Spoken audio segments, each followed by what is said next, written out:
Esto apenas comienza y se llama Contracara. Muy, pero muy buenas noches. Yo me llamo Luis Cárdenas. Bienvenidos aquí a Heraldo Televisión. Vamos a platicar hoy sobre la reforma electoral, los alcances y bueno, pues también las ideologías, los temas políticos que están involucrados en este asunto. Tengo en la línea, y le aprecio muchísimo, al consejero electoral Ucbic Espadas, que me tome esta comunicación, este enlace. Consejero, te mando un abrazo, muy buenas noches, ¿cómo estás?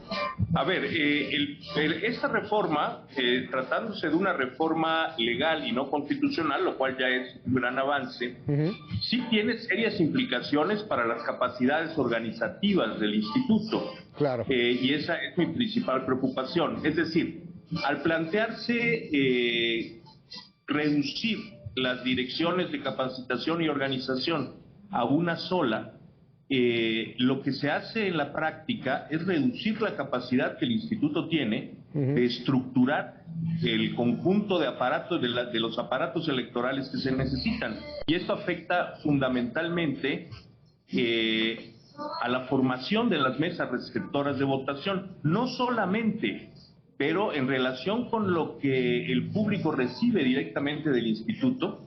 Esto me parece de lo más grave. Es decir, sí se plantea ahorrar 3,000 millones de pesos, pero son 3,000 millones de pesos que se retirarán de la capacidad de organizar las elecciones y especialmente de la capacidad de seleccionar funcionarios de casilla. Déjame preguntarle... me parece que... Perdón que lo interrumpa, consejero. Déjeme preguntarle algo. ¿Hay un riesgo de que mucha gente se vaya a la calle con esta reforma? Porque he escuchado por ahí alguna preocupación de las autoridades del Instituto Nacional Electoral con respecto, pues, a la gente que terminaría sin empleo después de esta reforma con las leyes secundarias si se aprueba.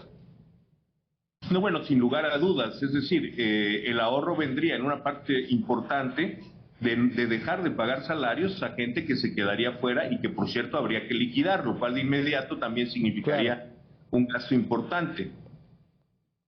Dígame algo, estamos hablando de que podría estorbar esto situaciones como, por ejemplo, la credencialización.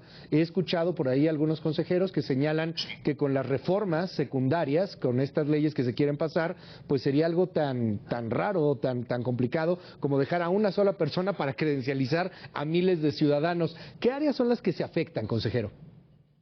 A ver, es verdad, en la medida en que mucho de este recorte se iría sobre mano de obra, no solo se afectaría el proceso que mencionaba yo primero de organización de las mesas receptoras de casilla, sino procesos que se desarrollan a lo largo de todo el año. Y efectivamente se plantea una reducción exagerada del personal de los módulos de atención ciudadana, lo cual simple y sencillamente va a querer decir que no se podrá proporcionar el servicio al ritmo y con la calidad que se hace hoy, y sí, efectivamente, existiendo un riesgo de insuficiencia. Es decir, que en determinado momento la demanda de nuevas credenciales o de reposición de credenciales supere la capacidad del instituto de recibir las solicitudes. ¿Cuánta gente podría terminar en la calle? Un aproximado. No tengo una estimación, preferiría no aventurar una cifra. Yo creo que mañana o pasado mañana tendremos un número más o menos preciso de cómo afectaría esto en términos laborales a los profesionales que hace muchos años trabajan para el instituto.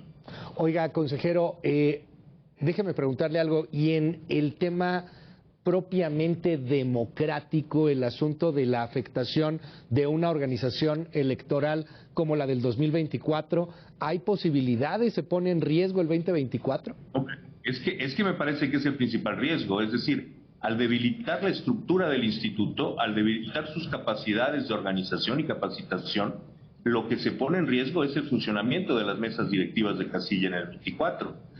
Una situación en la que nunca hemos estado, vamos, ni siquiera en los oscuros tiempos de la Comisión Federal Electoral.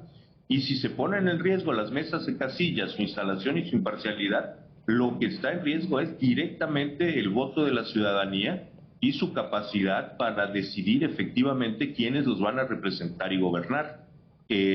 Se multiplicaría el riesgo de casillas no instaladas o de casillas con funcionarios que tuvieran que ser improvisados dentro de los electores de la fila. situaciones que en cualquier caso afectan directamente la integridad de la elección y en consecuencia el derecho ciudadano de darse gobernantes. Dígame algo finalmente, consejero. Esto parece que va a pasar pues relativamente fácil en el Senado. Ya veremos qué sucede en los siguientes días. Si se aprueba, ¿todavía queda la Corte o ya no queda la Corte? ¿Lo ve desde su perspectiva, desde la perspectiva de sus colegas, como algo que puede ser inconstitucionalidad, como algo que lo pueden poner una pausa en la Suprema? Bueno, habrá cosas que sí, habrá otras que no. Yo no puedo afirmar que todo lo que contiene la reforma fuera inconstitucional, si bien el mecanismo y el tiempo de aprobación me pareció un exceso en la medida en que no refleja consensos y no refleja un debate que se haya generalizado. Pero sí, la Corte podría frenar unas cosas. Sin embargo, yo no me iría todavía hasta allá. Yo tengo alguna esperanza que la representación federal, el Senado de la República, ponga un freno a esta reforma para garantizar la integridad de las elecciones del 24. Experimentar un nuevo y más frágil aparato electoral en una elección presidencial me parece un gran riesgo que la República no debe correr. Gracias, consejero Ubique Espadas, le aprecio mucho que me haya tomado esta comunicación. Buenas noches, y solamente para cerrar, ¿qué decir? Y no es politizarlo, no es por estos asuntos de filias y fobias ideológicas, políticas, partidistas, pero creo que el debate es mucho más complejo, de que si los consejeros ganan más dinero, que si el INE se tuvo que ver o no tuvo que ver con un fraude en el 2006. ¿Qué le dice a todo este debate, a toda esta narrativa cargada de telarañas ideológicas que pueden poner en un serio riesgo la elección del 2024, consejero? A mí me parece que hay que hacerle caso a lo que dice la mayoría de los ciudadanos sobre el INE. Y la mayoría de los ciudadanos hoy por hoy juzgan al INE por los servicios que les ha prestado y no por los dichos de partidos o actores políticos. Y los servicios que el INE ha prestado, desde la credencialización hasta elecciones equitativas, confiables e íntegras, pues son reconocidos por el conjunto de la ciudadanía. Y en esa medida me parece que es el trabajo institucional, el servicio que se ha proporcionado a la sociedad, lo que mejor contrarresta dichos que no tienen nada que ver con la realidad, sino con la intención directa de debilitar a esta institución. Le aprecio mucho, muy buenas noches, es el consejero Ubique Espadas, gracias.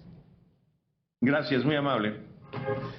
Bueno, vamos a regresar en un momento para debatir